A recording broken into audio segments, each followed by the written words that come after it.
বন্ধুরা, আজকে আপনাদের জন্য নিয়ে এসেছি সবজি দিয়ে ঢেলা মাছের ঝোল। তো আমরা সবজির মধ্যে কেটে নিয়েছি বেগুন, আলু, সিম, টমেটো আর মাছটা ধুয়ে নুন হলুদ মাখিয়ে নিয়েছি।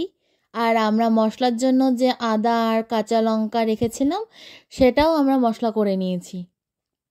তাতে একটু জিরের গুঁড়ো দিয়ে নিয়েছিলাম আর করে নিয়েছি ধনেপাতা কুচি। এবার আমরা কড়াই বসিয়ে কড়াইতে তেল গরম করে নিয়ে মাছটা ভেজে নেব। তো আমাদের মাছ ভাজা হয়ে গেছে।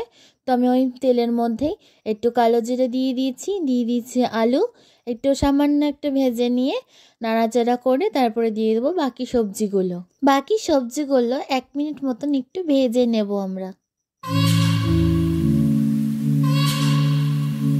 সবজিটা আমরা 1 মিনিট মতো নাড়াচাড়া করে নিয়েছি, মানে হালকা একটু ভেজে নিয়েছি। এবার দিয়ে দিয়েছি টমেটো কুচি।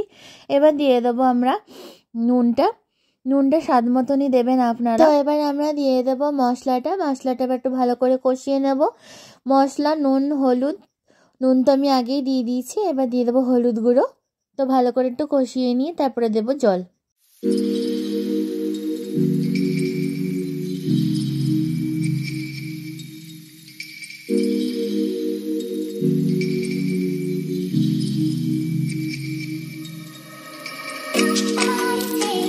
পরিমাণ মতন জল দেওয়ার পর মাছের ঝোল ফুটে এসেছে। এবার দিয়ে দিচ্ছি ভাজা মাছগুলো।